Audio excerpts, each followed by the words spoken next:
মানুষকে অপমান করে বাঁচার চেষ্টা করিয়েন না, এর ফলাফল ভালো নয়। রাসূল সাল্লাল্লাহু আলাইহি ওয়াসাল্লাম বলছেন, কেউ যদি কারো মান সম্মানের হানি করে তাহলে সেই দিন আসার আগে যেন হাত ধরে সমাধা করে নেয়, যেদিন কোনো টাকা পয়সা থাকবে না। যেহেতু বিচারের মাঠে হাত ধরে ক্ষমাও হবে না, যেহেতু বিচারের মাঠে টাকা পয়সা দিয়ে বাঁচাও যাবে না, সেই দিন তখন নেকি দিয়ে বাঁচতে হবে। আমি একটা লোককে অপমান করেছিলাম, আমি এখন বাঁচবো কি দিয়ে? আমার নেকি দিয়ে। আমার নেকি দিতে দিতে যখন শেষ হয়ে যাবে তখন আমি যাব জাহান্নামে, ও যাবে জান্নাতে। এটা হলো বিচারের মাঠে বিচারের পদ্ধতি। ওখানে টাকা পয়সা দিয়ে বিচার হবে না, ওখানে ক্ষমতা দিয়ে বিচার হবে না, ওখানে বিচার হবে নগদ নেকি দিয়ে। জালেমকে তার নেকি বুঝিয়ে দিয়ে তাকে জাহান্নামে যেতে হবে, এটাই হলো বিচার। যার কারণে দাঙ্গাবাজি করে কিছু করার চেষ্টা করিয়েন না। পৃথিবীর মানুষ শুনে রেখো, দুই শ্রেণীর মানুষ জাহান্নামে যাবে আমি তাদের দেখিনি। এক শ্রেণীর মানুষের হাতে থাকবে লাঠি গাভীর লেজের মতো, একদিক মোটা একদিক চিকন, তারা মানুষকে এই লাঠি দিয়ে মারবে, ওরা জাহান্নামে যাবে। দুই, নিশাউন মহিলা, কাছে এতন কাপড় পরে থাকবে আর এতন উলঙ্গ। তোমার মা ছোট ব্লাউজ পরে এখন বসে আছে, বলো এটা কি? যার হাত দেখা যায়, পেট দেখা যায়। আমি শাড়ি হারাম পোশাক বলিনি, শাড়ি পরা যায়। আমি বলেছি ভালো হবে সালোয়ার কামিজ মেক্সি চাদর পরেন। শাড়ি যদি পরেন তাহলে 2 ছাড়ের ব্লাউজ পরতে হবে, যার হাত হবে কবজি পর্যন্ত, নিচের দিক কোমরের নিচে চলে যাবে। 1.5 গজ কাপড়ের ব্লাউজ করতে হবে। আর শাড়ি পরলে পা মোজা পরতে হবে। বাইরে বের হলে শাড়ি পরে পা মোজা না পরে যদি অটোতে উঠে তাহলে হাঁটু পর্যন্ত পা খুলে যাবে। এই পোশাক পরে তোমার মা বাইরে যেতে পারে না। আর এটা হচ্ছে পল্লী অঞ্চল, সারা গ্রামের সবাই নাকি চাচা, সবাই নাকি ভাই, সবাই নাকি বাপ, সবাই সবার সাথে কথা বলছে নির্দ্বিধায়। অবাক মনে করছেন যে আপনি এরকম করছেন যার জন্য পৃথিবীর সবাই করছে, এরকম কথা ঠিক নয়। আপনি বগুড়া জামিলে যান, এক শ্রেণীর মানুষ আছে, এক শ্রেণীর পরিবার আছে, ওদের পরিবারের ওদের মহিলাদের কাপড় পুরুষ দেখে না। যদি পুরুষ দেখে নেয় তাহলে সেই কাপড় তারা আর পরবে না, তাকে আগুন দিয়ে জ্বালিয়ে দেবে। আপনার স্ত্রী আপনার মেয়ে নগ্ন হয়ে চলছে, যার কারণে আপনি বলছেন পৃথিবীতে সবাই এরকম। ওদের সব সময়ের পোশাক পুরুষ দেখে না। ওরা বাড়ির বাইরে বের হলে শুধু বোরকা দেখতে পাবে, অন্য কিছু নয়। অথচ তারা বেঁচে আছে, আজও পৃথিবীতে বেঁচে আছে, তাদের দিন চলে। সম্মানিত দিনী বোন শুনুন, আপনাকেই বলছি, আপনার রাস্তাতে হাঁটা দেখলে লজ্জা হয়, আপনার চলা ফিরা দেখলে খারাপ লাগে, লজ্জা হয়। মনে হয় যেন আপনার স্বামী নেই, মনে হয় যেন আপনার বাপ নেই, আপনি যেন পিতাহীন মানুষ, আপনি যেন স্বামীহীন মানুষ। স্বামী থাকলে আপনার এরকম অবস্থা কেন? আত্মমর্যাদা থাকবে স্বামী থাকলে। আপনার একটা আত্মমর্যাদা আছে, স্বামীর একটা আত্মমর্যাদা আছে। স্বামীর আত্মমর্যাদা খেয়াল করলে তো আপনি এমনটা করতে পারেন না। স্বামীর একটা আত্মমর্যাদা খেয়াল করা দরকার। আসমা রাদিয়াল্লাহু তাআলা আনহা বলেন, আবু বকর সিদ্দিকের মেয়ে আসমা রাদিয়াল্লাহু তাআলা আনহা বলেন যে আমি মাঠে থেকে খেজুরের আটি বোঝা মাথায় করে নিয়ে আসছিলাম। রাস্তায় রাসূল সাল্লাল্লাহু আলাইহি ওয়াসাল্লামের সাথে দেখা হয়ে গেল। আল্লাহ রাসূল আমাকে বললেন, আসমা তুমি উটের উপরে চলে আসো, উটের উপরে উঠো। তখন আমি লজ্জা করলাম, আমার স্বামী জুবাইরের আত্মমর্যাদাকে আমি খেয়াল করলাম। না না না না না, আমি যদি রাসূলের উটের পিছনে উঠি তাহলে জুবাইর এটা খারাপ মনে করবে। জুবাইরের একটা আত্মমর্যাদা আছে, তার একটা দাম আছে। আমি এই হিসাব করে আর রাসূলের উটের পিছন দিকে উঠলাম না।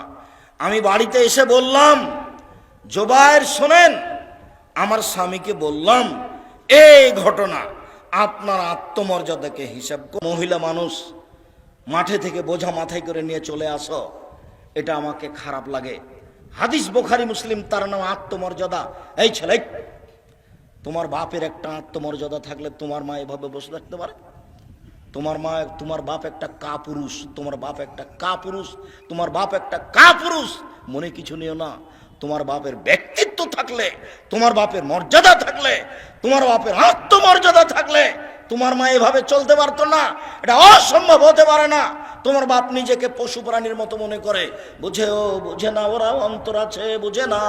দেখেও দেখে না ওরা চক্ষু আছে, দেখে না। শোনে না ওরা কান আছে, শোনে না। উলাইকা কাল আনাম, তারা পশু প্রাণীর মতো, তারা গরু ছাগলের মতো, তারা কুকুর শৃগালের মতো, বালহুমাদাল, বরং তার চেয়ে খারাপ। তোমার পিতা পশু প্রাণীর মতো নিজেকে মনে করে। ব্যক্তিত্ব থাকলে এইভাবে স্ত্রী ঘুরতে পারে? যেইভাবে চোখ ঘুরে বউ সেভাবে ঘুরে, চোখ যেভাবে ঘুরে বউ সেভাবে চলে। তার নাম ক্ষমতা, তার নাম ব্যক্তিত্ব, তার নাম আত্মমর্যাদা। রাসূল সাল্লাল্লাহু আলাইহি সাল্লাম বলেন, নিসাউন, মহিলা, কাশিয়াতুন, কাপড় পরে থাকে, আর এতুন, উলঙ্গ। তোমার মার পোশাককে আল্লাহ নবী উলঙ্গ বলেছেন, আর তোমার বোনের পোশাককে আল্লাহ রাসূল উলঙ্গ বলেছেন। এই ছেলে, এই হাদিসের বিকল্প কি তরজমা হতে পারে তুমি বিবেচনা করো। আমি এই কথা বলিনি, এই কথা মুহাম্মদ সাল্লাল্লাহু আলাইহি সাল্লাম বলেছেন। নিজেকে পশু প্রাণী মনে করো না, নিজেকে গরু ছাগল মনে করো না, নিজেকে মানুষ মনে করিও। পশু প্রাণীর বিচার হবে না, গরু ছাগলের বিচার হবে না, কুকুর শৃগালের বিচার হবে না, বিচার মানুষের হবে, বিচার জিনের হবে। এরাই বুঝে, এদের বোধ শক্তি আছে, এদের বোধোদয় আছে, এদের বোধগম্য আছে, এদের হিতাহিত জ্ঞান আছে। এরাই ভালো হতে পারে। যেহেতু ভালো হচ্ছে না, কাজে এরা পশু প্রাণীর মতো, এরা গরু ছাগলের মতো, এরা কুকুর শৃগালের মতো। তবে আল্লাহ তাদেরকে কুকুর শৃগাল বলেননি। পরিবর্তন হতে পারে। আজকেই পরিবর্তন হতে হবে তোমাকে, আজকেই পরিবর্তন হতে হবে তোমার মাকে, আজকেই পরিবর্তন হতে হবে তোমার বোনকে। সিদ্ধান্ত পরিবর্তন করুন আপনি আমার দিনী বোন।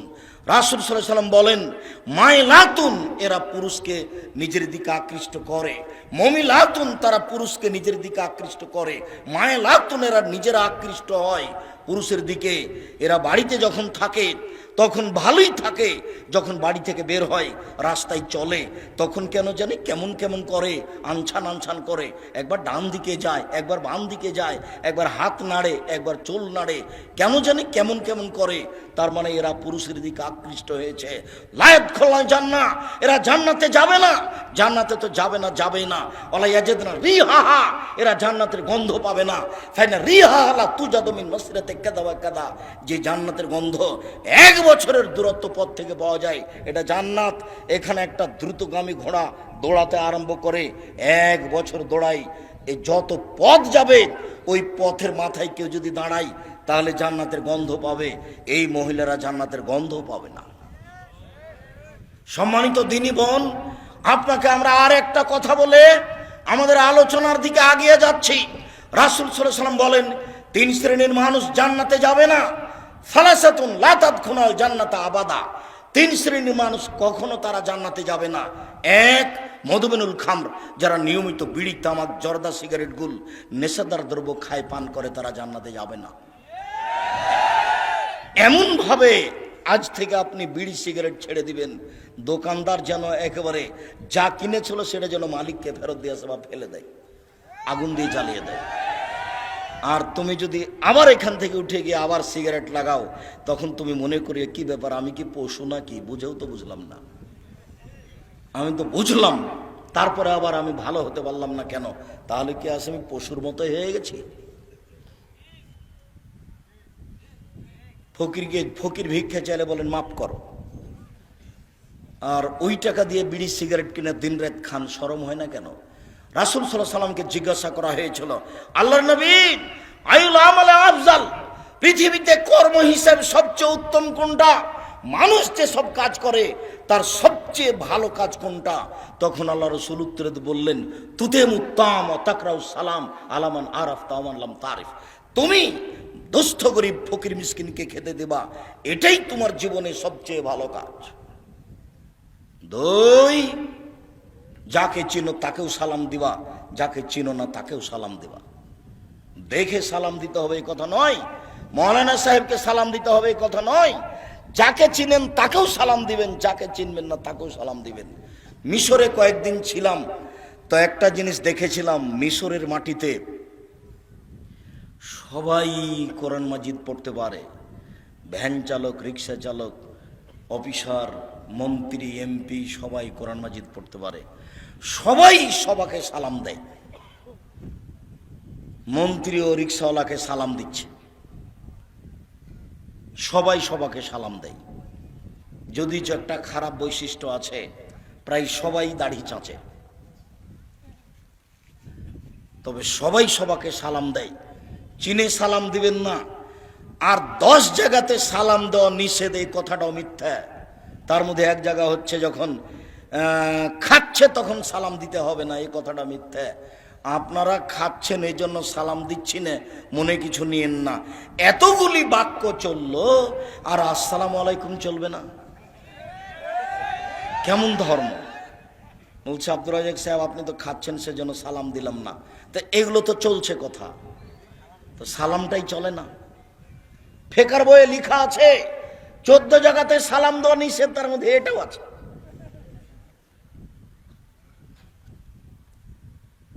পাবনা যাচ্ছি তো এক লোক অজু করছে, আমি সালাম দিয়েছি, তা আমাকে বলছে অজু করার সময়তে সালাম দেওয়া যায় না।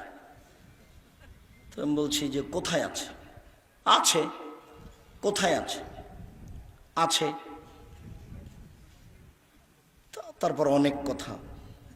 আল্লাহ মাফ করো, অজু করার সময়তে সালাম দেওয়া যায় না, এ কোন কথা? রাসূল সাল্লাল্লাহু আলাইহি ওয়াসাল্লাম বলছেন যাকে চিনো তাকেও সালাম দিবা, যাকে চিনো না তাকেও সালাম দিবা। মোবাইলের রিং হচ্ছে, অন করে দিয়ে আপনি সালাম দেন। হিন্দু হোক, মুসলমান হোক, বৌদ্ধ হোক, খ্রিস্টান হোক, সে যেই হোক না কেন, ডোম হোক, চামার হোক, হাঁড়ি হোক, সে যেই হোক না কেন, মুচি হোক, মেথর হোক, আপনি তাকে সালাম দিবেন।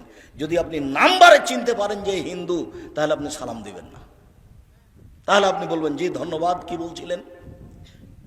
যদি আপনি চিনতে না পারেন, সে যেই হোক, পশু প্রাণী, গরু ছাগল, যে আপনার সাথে কথা বলছে আপনাকে, আপনি তাকে সালাম দিবেন।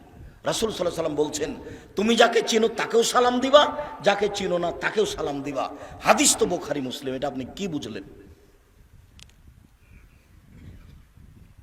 মোবাইলের নাম্বার দেখে আপনি চিনতে পারছেন না, অতএব আপনাকে আর বিবেচনা করতে হবে না। আর আপনাকে তো বলেছি আপনি হ্যালো বলিয়েন না, হ্যালো কুকুরকে বলে। হ্যালো কাকে বলে ডাকে? কুকুরকে বলে ডাকে। কই আমি তো আপনাকে কোনোদিন বলিনি হ্যালো, আমি তো আসসালামু আলাইকুম বলি। সবাই যে বলছে, মৌলানা সাহেবও বলছে, তো মৌলানা সাহেব বলছে তো আমি কি করব? আমি বলিনি কোনোদিন, আমি হ্যালো শব্দ ব্যবহার করি না। হ্যালো বলে কুকুরকে ডাকে।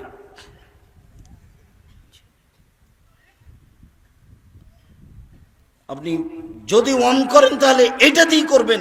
বলছিলাম সম্মানিত দিনী ভাই বোন, সবচেয়ে উত্তম ভালো কাজ রাসূল সাল্লাল্লাহু আলাইহি ওয়াসাল্লাম বললেন ফকির মিসকিনকে খেতে দেওয়া।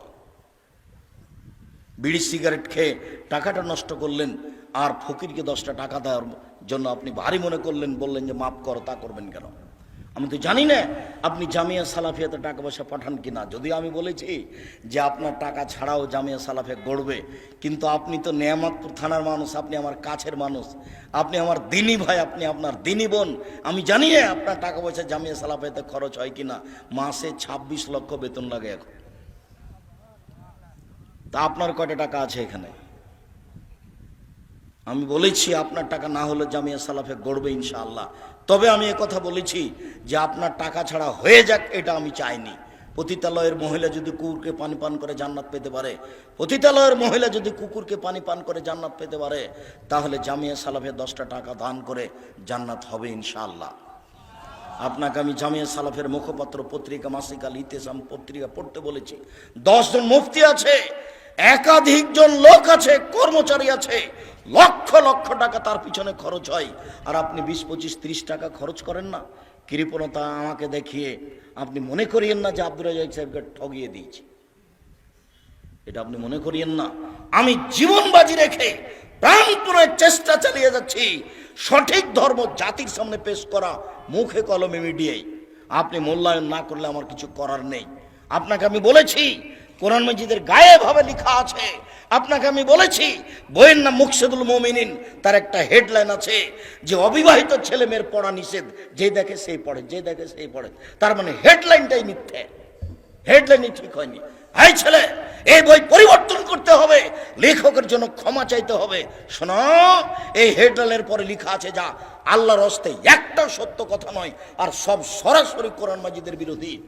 হেডলাইনের পরে লেখা আছে ভরা পেটে স্ত্রী মিলন হলে ছেলে ভ্যাংচা হয়, সফরের পূর্বে স্ত্রী মিলন হলে ছেলে টেরা হয়, চন্দ্র সূর্য গ্রহণে ছেলে স্ত্রী মিলন হলে ছেলে কানা হয়।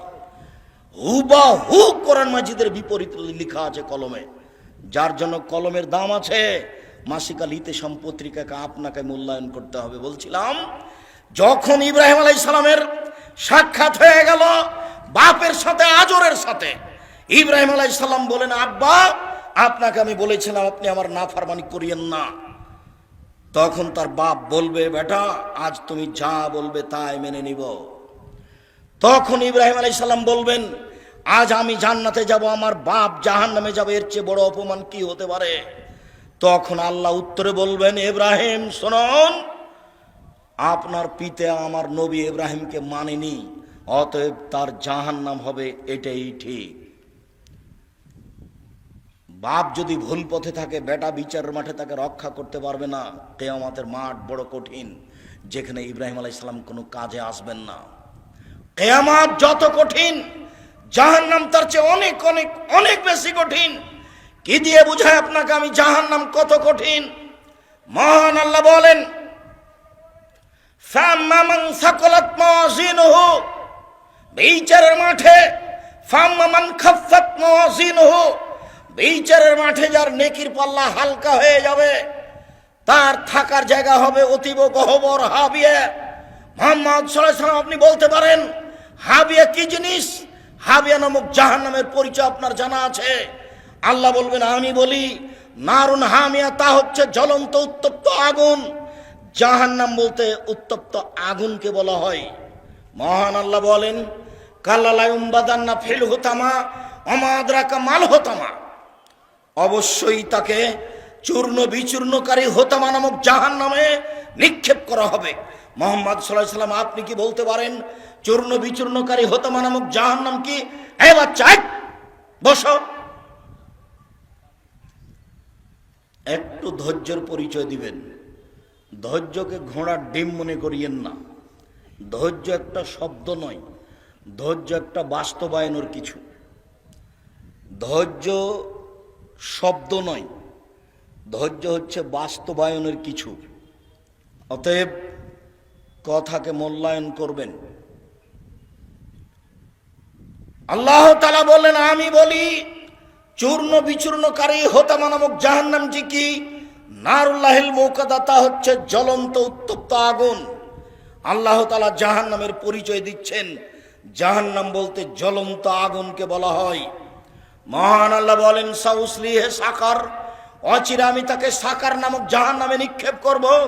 ওমা আদরাকা মা সাকার, মুহাম্মদ সাল্লাল্লাহু আলাইহি ওয়াসাল্লাম বলতে পারেন সাকার নামক জাহান্নামটি কি?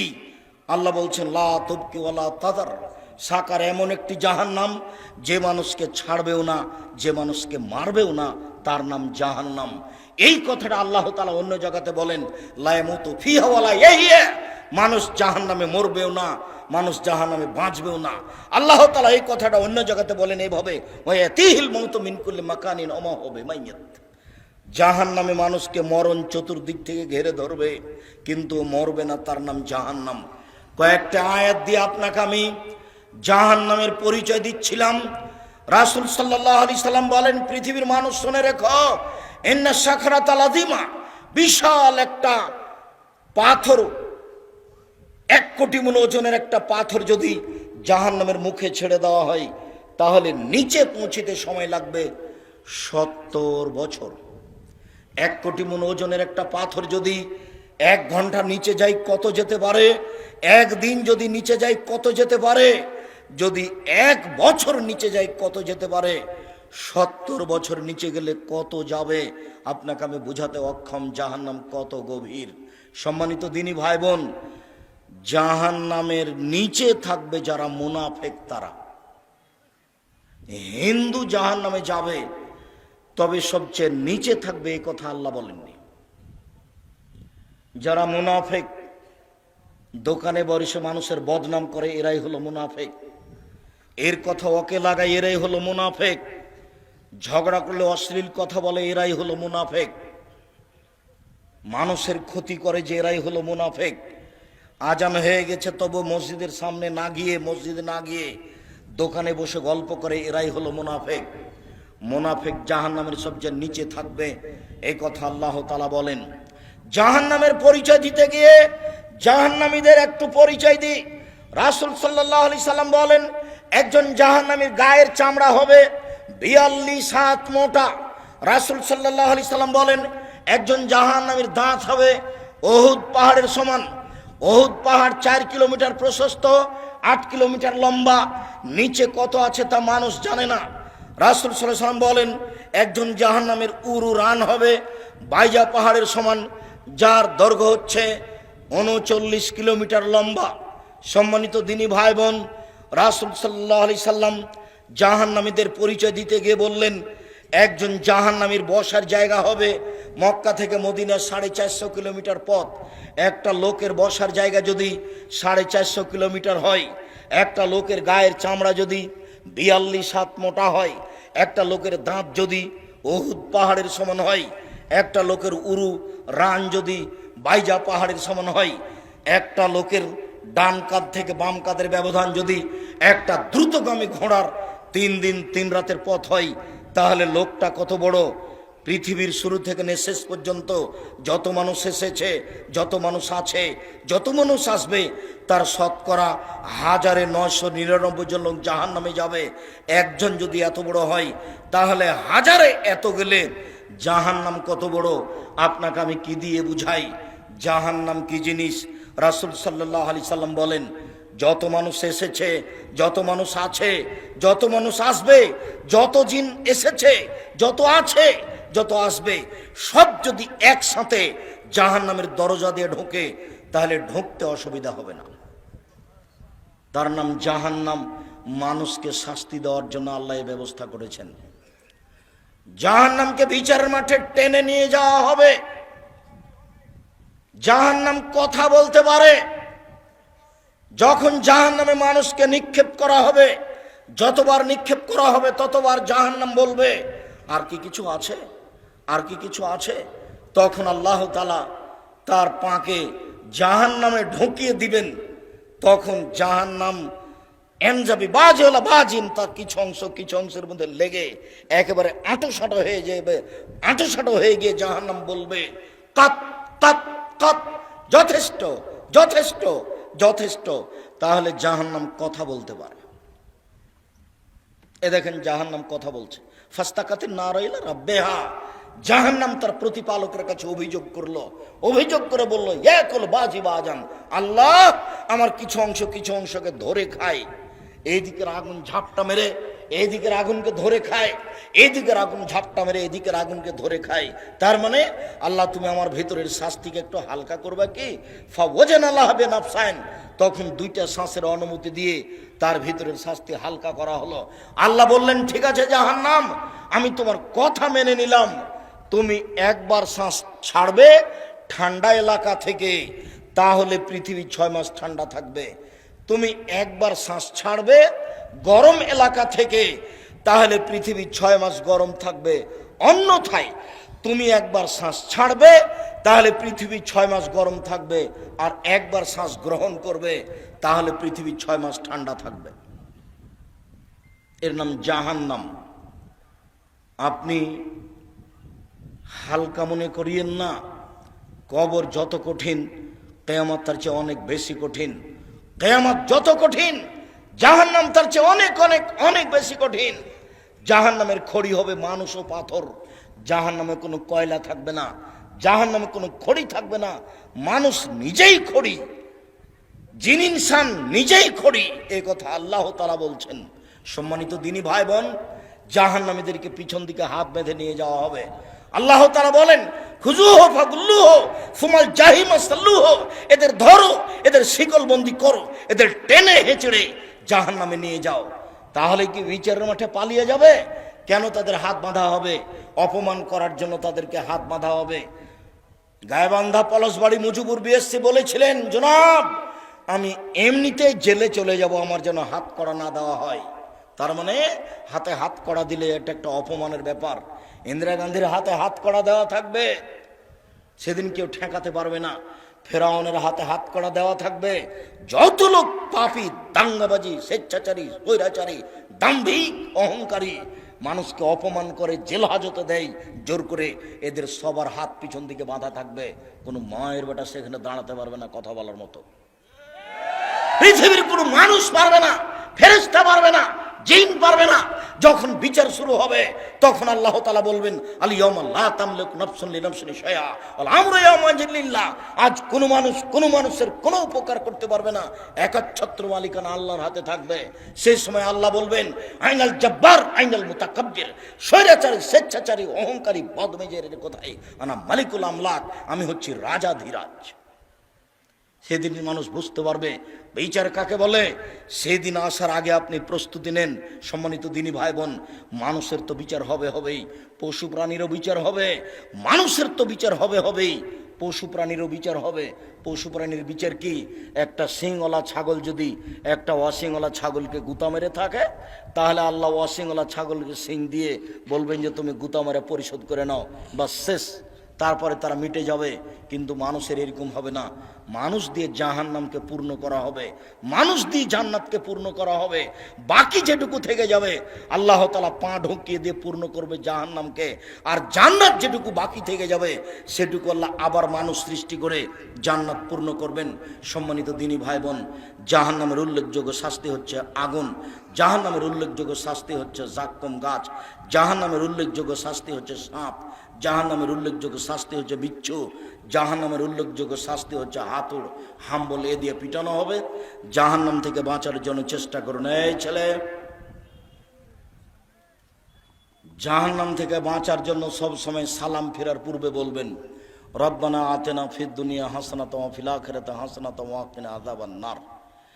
জাহান্নাম থেকে বাঁচার জন্য আপনি বলবেন আল্লাহুম্মা ইন্নী আউযু বিকা মিন আযাবি জাহান্নাম ওয়া আউযু বিকা মিন আযাবিল কবর ওয়া আউযু বিকা মিন ফিতনাতিল মাসিহিদ দাজ্জাল ওয়া আউযু বিকা মিন ফিতনাতিল মাহইয়া ওয়াল মামাত।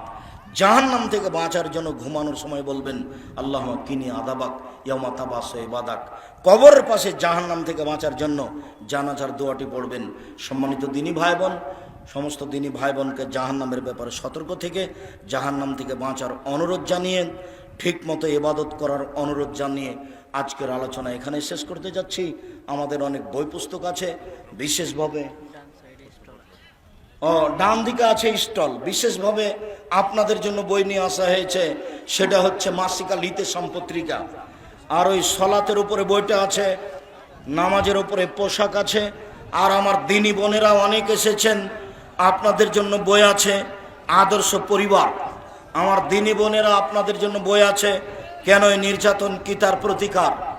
আমার দিনী বোনেরা আপনাদের জন্য বই আছে সম অধিকার নয় মর্যাদা চাই। আপনাদের জন্য বই আছে মমূর্ষ হতে কবর পর্যন্ত। সব বইগুলি স্টেজ থেকে সংগ্রহ করার জন্য আমরা অনুরোধ জানাচ্ছি। ও ক্যালেন্ডার আছে, সকাল সন্ধ্যা যে দোয়াগুলো পড়তে হয়, যাদের মাথার চুল খোপা বাঁধা অবস্থায় কি অজুতে মাথা মাসা করতে পারবে? পারবে, সমস্যা নেই। চুলের উপর দিয়ে নিয়ে যাবে, আবার উপর দিয়ে ফিরিয়ে নিয়ে আসবে। সলাত আরম্ভ করলে খোপা খুলে দেওয়া ভালো হবে। মাগরিবের আজানের আগ মুহূর্তে মসজিদে ঢুকে কি তাহিয়াতুল মসজিদের সলাত আদায় করতে হবে? যে কোনো সময়ে সূর্য ডুবুক উঠুক মাথার উপরে থাক, যে কোনো সময় মসজিদে ঢুকলে 2 রাকাত সালাত আদায় করতে হবে, তারপরে বসা। এইটা অনুমতি। আল্লাহর ঘর তো, আমি তো আর বলতে পারছি না সরাসরি যে আমি কি বসবো, এটা তো আর আমি বলতে পারছি না। তো এটাই অনুমতি যে আপনার ঘরে যে আমি বসতে চাচ্ছি, তখন উনি রাসূলের মাধ্যমে কথা বলেছেন যে 2 রাকাত সালাত আদায় করে বসো। তাই মসজিদে 2 রাকাত সালাত আদায়ের জন্য সময় নেই, যখনই ঢুকবেন তখনই 2 রাকাত সালাত আদায় করে বসবেন। আসসালামু আলাইকুম শেখ, আমাদের গ্রামে একটি অক্তিয়া মসজিদ আছে, যার 100 ফিট পূর্বে ও 50 ফিট দক্ষিণে কবর আছে। তবে মসজিদের জায়গাটি কবরস্থানের হওয়ায় এর পরিবর্তে জমি কবরস্থানের নামে কিনে দেওয়া হয়েছে। আচ্ছা ভালো, তবে ও প্রাচীর দিয়ে ঘিরে দিতে হবে কবরকে। কবর এবং মসজিদকে পৃথক একটা প্রাচীর দিয়ে পৃথক করতে হবে। শুক্রবারে যদি কোনো ব্যক্তি মারা যায় তাহলে কবরের আযাব হবে কি? 4 শ্রেণীর মানুষের কবরের শাস্তি হবে না। 1, রাতে সূরা মুলক পড়ে যে, দাঁড়ানো অবস্থায় চলা অবস্থায়, কথাটা শুনে রাখেন, সূরা মুলক রাতে পড়াতে অভ্যাসী যে, তার কবরের শাস্তি হবে না। 2, জুমার দিন মারা যায় যে, তার কবরের শাস্তি হবে না। 3, পেট ব্যথায় মারা যায় যে, তার কবরের শাস্তি হবে না। 4, শহীদ হয় যে, তার কবরের শাস্তি হবে না। উপদেশ বইও আছে, কে বড় লাভবান বইও আছে। বইগুলো না নিয়ে মনে করিয়েন না যে আব্দুর রাজ্জাক সাহেবের ঠগিয়ে দিয়েছি, এটা মনে করিয়েন না। আমি আপনার জন্যই লিখেছি, আর ওই ভুল ত্রুটিপূর্ণ বইগুলিকে সংশোধন করার জন্য অনুরোধ জানিয়েছি। বইয়ের প্রথমে লেখা আছে কোনো জাল জয়ীফ হাদিস এই বইয়ে নেই, কোনো কেসা কাহিনী নেই, এভাবে লেখা আছে বইয়ে। মুখে যা বলছি কলমে তাও করছি। জাতির ক্ষতি করে, ধর্মের নামে জাতির ক্ষতি করে পরকাল হারাতে রাজি নই। অতএব বক্তব্য যেমন মূল্যায়ন করেন, কলম বই পুস্তক তেমন মূল্যায়ন করবেন বলে আমি আশাবাদী। মাসিক আলিতে সম্পত্তিকা বের করি অনেক কষ্ট করে, ব্যয়বহুল পয়সা খরচ করে আপনি মূল্যায়ন করবেন। কবরস্থানে গিয়ে কোনো ব্যক্তিকে হাত তুলে দোয়া করতে পারবে? জি, বুখারী মুসলিমের হাদিস, কবরস্থানে গিয়ে হাত তুলে দোয়া করতে হবে। হাত তুলে দোয়া করার বুখারীতে প্রায় 36টি হাদিস আছে। তবে নামাজের পরে, জানাজার পরে, সভা সমিতির পরে হাত তুলে দোয়া করলে তা বিদআত হবে। হাত তুলে দোয়া করা ব্যক্তিগত ব্যাপার, সমষ্টিগত ব্যাপার শুধু পানি চাইতে গিয়ে উল্টা হাতে মাঠে আর মসজিদে সোজা হাতে জুমার খুতবাই, এ হলো হাত তুলে দোয়া। কবরস্থানে গিয়ে হাত তুলে দোয়া করা সুন্নাত, ব্যক্তিগত ব্যাপার। ওসরের ধান বিক্রয় করে টাকা বিতরণ করা যাবে কি? জি না, যার ওসরের ধান তিনি করতে পাবেন না। জমা যেখানে দেওয়া হবে মাদ্রাসায়, তারা বিক্রি করবেন। ইনি যদি নিজেই বিক্রি করেন তাহলে এখনো তার ক্ষমতা আছে এই জিনিসের উপরে, অথচ এগুলো ফকিরের জিনিস, মিসকিনের জিনিস, ওনার কিসের ক্ষমতা? মুসল্লি যদি ইমামকে পছন্দ না করে তাহলে ইমামের পিছনে নামাজ হবে কি? ইমামের হবে না, মুসল্লির হবে। এখন জানি না তোমার তার সাথে সম্পর্ক দুর্বল কেন।